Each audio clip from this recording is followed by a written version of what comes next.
Well, good evening from a febrile Westminster where for weeks tomorrow had been billed as the historic moment where MPs got to have their meaningful vote on the Prime Minister's Brexit deal. Indeed, her ministers were still out and about mid-morning insisting it was going ahead.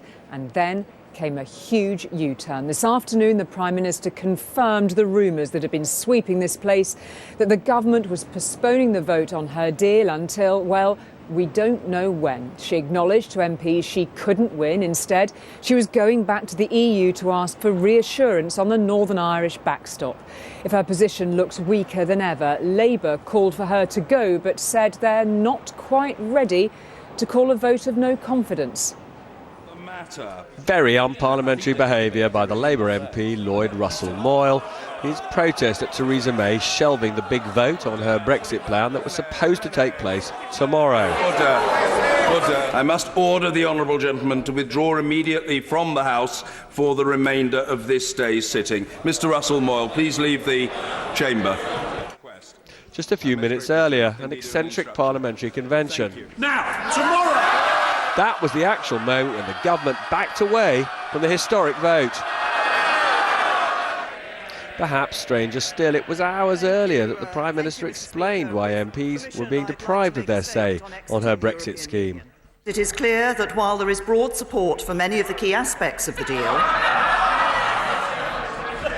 on one issue, the Northern Ireland backstop, there remains widespread and deep concern. As a result, if we went ahead and held the vote tomorrow, the deal would be rejected by a significant margin. We will therefore defer the vote scheduled for tomorrow. What does she do now? I spoke to a number of EU leaders over the weekend, and in advance of the European Council, I will go to see my counterparts in other member states and the leadership of the Council and the Commission. I will discuss with them the clear concerns that this House has expressed. She thinks and hopes she can persuade the European Union to give a stronger commitment that the so-called backstop, which some see as driving a wedge between Northern Ireland and Great Britain, and her critics say would seriously limit the UK's independence after Brexit. But if the Prime Minister cannot be clear that she can and will renegotiate a deal, then she must make way. Yes.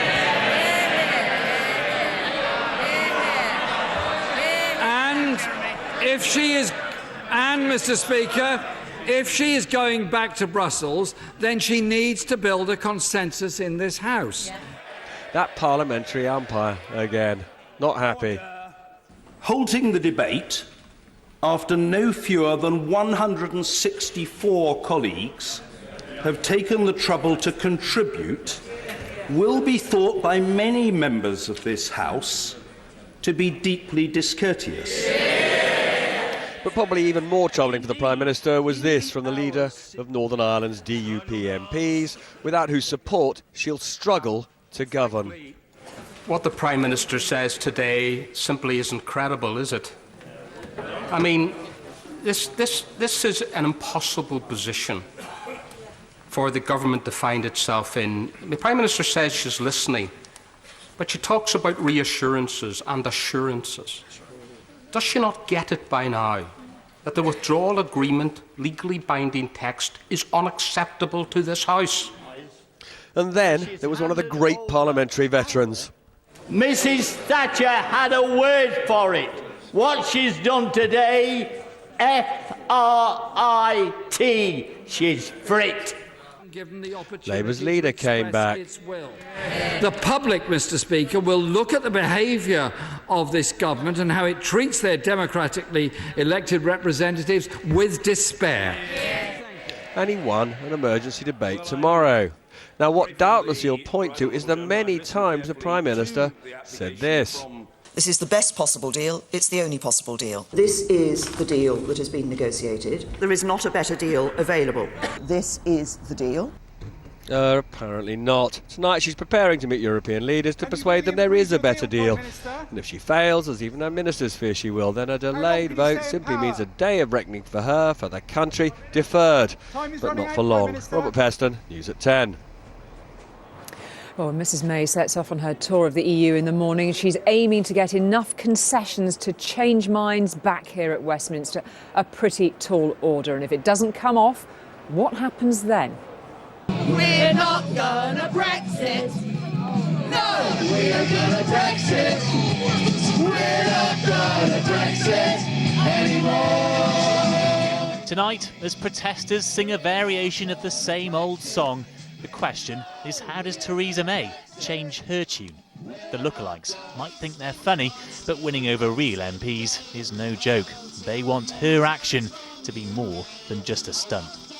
The Prime Minister taking a flight to Brussels is not enough.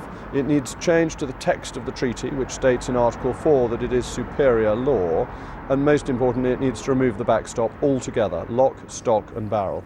So what does she try next? Well, tomorrow's cabinet has been cancelled. Instead, the Prime Minister begins a tour of Europe. First stop in the morning, The Hague to meet the Dutch Prime Minister, then on to Berlin to meet the German Chancellor, and then on Thursday she'll see the rest of the EU in Brussels at a meeting of the European Council, with the only other date in the diary, Theresa May's promise to have a solution by January the 21st that'll need to be worth the wait to convince her many critics.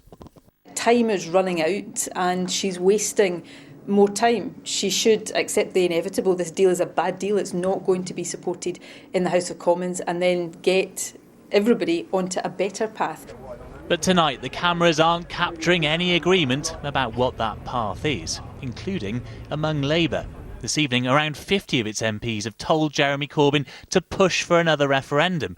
Writing to him, the country cannot hold on any longer, and it is untenable to delay providing our party's support for a public vote at the earliest opportunity. Let's get the deal that the Prime Minister has put together, whether it's amended or not, and I don't think it will be amended, to the people and say, would you like this deal or would you like to stay in the European Union? A perfectly democratic thing to do. It would take away all of the problems of the 2016 referendum, and in actual fact might even get the Prime Minister out of a hole. This evening, a rush to hear some support. The Prime Minister who got us here backing the one who must get us out. But I do support the Prime Minister in her efforts to try and have a close partnership with the European Union. That's the right thing to do, and she has my support. But while Theresa May might have bought herself a little more time, you can almost hear the bells tolling for her tonight. Paul Brand, News at 10, Westminster. If Mrs May is hoping the EU will help rescue her deal, she will not have been encouraged, though, by the European Council President Donald Tusk. He said the EU would not renegotiate, but they will now discuss Brexit at an EU summit later this week.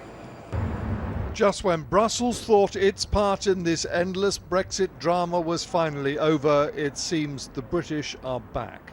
The Prime Minister's top negotiator, Ollie Robbins, was spotted in the Commission today, but the public message suggests his room for manoeuvre lies somewhere between limited and non-existent. This deal is the best and only deal possible. We will not renegotiate. Our position has therefore not changed. And as far as we are concerned, the United Kingdom is leaving the European Union on the 29th of March 2019. Council President Donald Tusk tweeted a slightly more conciliatory version of the same message. He'll host a special Brexit session at the summit on Thursday. But we will not renegotiate the deal, including the backstop, but we are ready to discuss how to facilitate UK ratification. In other words, a fig leaf, because the Irish government will not let the issue of the backstop go, and they still have the unwavering support of the other 26 in that demand. The withdrawal agreement, including the Irish backstop, is the only agreement on the table. It took over a year and a half to negotiate. It has the support of 28 governments, and it's not possible to reopen any aspect of that agreement without reopening all aspects of it. A short distance away in Luxembourg, the 28 judges of the European Court were delivering more news the government didn't want to hear. If Mrs May's deal collapses, the alternative isn't just no deal. They've ruled Britain can pull back from Brexit. That article allows that member state to revoke that notification unilaterally in an unequivocal and unconditional manner. The timing was no accident. These judges wanted MPs to know exactly what their options were before the meaningful vote. Well, even if that isn't happening, it is now clear in law that should Britain choose to do so through another Act of Parliament or a new referendum, it could stay in the EU under exactly the same terms as it has now. Entirely irrelevant, say the government, because that's the last thing they want to do. If any British government were to delay leaving the EU on the 29th of March, I think people would be shocked and very angry, and it's certainly not the intention of the government. But perhaps not surprisingly after today, people here aren't quite sure that it's still the government in charge of this process. James Mates, News at 10, Luxembourg. Postponing tomorrow's vote here had an immediate impact on the value of the pound. There is nothing like uncertainty, of course, to spook the city. Sterling fell to its lowest level against the dollar and the euro for more than a year and a half. Our economics editor, Joel Hills, is in the city. So pretty worrying numbers, but just how significant was this, do you think, Joel?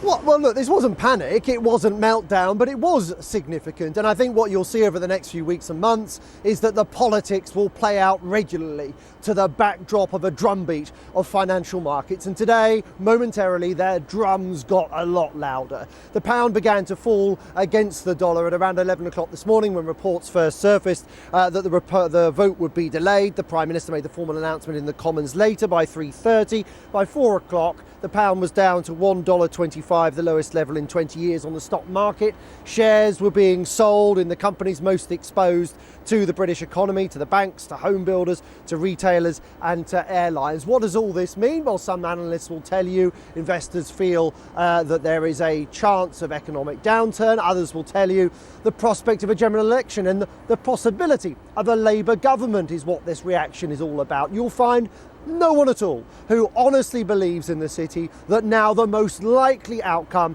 is a disorderly Brexit. The clear expectation is there will be some form of agreement that Britain will leave the European Union and that transition will be smooth. If that sentiment changes, expect the reaction on financial markets to get a lot more violent and to be almost impossible for politicians to ignore. What happens in the city may seem remote, alien and almost irrelevant to some people, but what happens matters, and the markets can force the hands of governments. They have done in the past.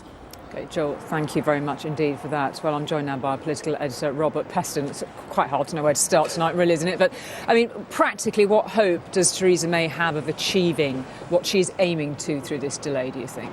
So what we will get, probably at the end of this week, is a solemn statement from EU leaders that they don't want this blooming backstop which would keep us in the customs territory in which its critics see as driving a wedge between Northern Ireland and Great Britain and restricting our independence. They don't want it to be more than very short-lived. But the problem is that political statement will not have the force of international law.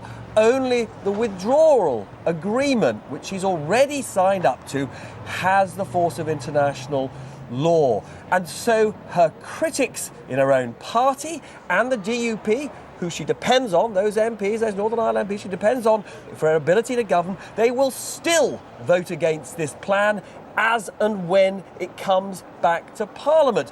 So the humiliation of the loss of the great parliamentary defeat hasn't now been eliminated, it has simply been deferred. Those are not my words, they are the words of her close colleagues, even those in cabinet.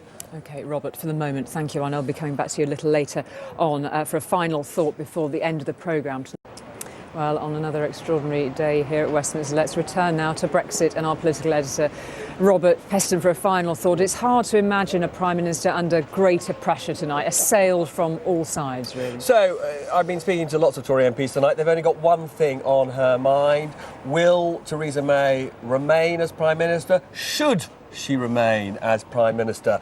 Tory MPs, ministers feel humiliated. They were given one job, which was to deliver on Brexit, and the plan that the Prime Minister painstakingly negotiated over many, many months, she has now accepted, has failed. So this is the moment, this week, that if she is going to be ejected before that Brexit date of March the 29th, this is the moment.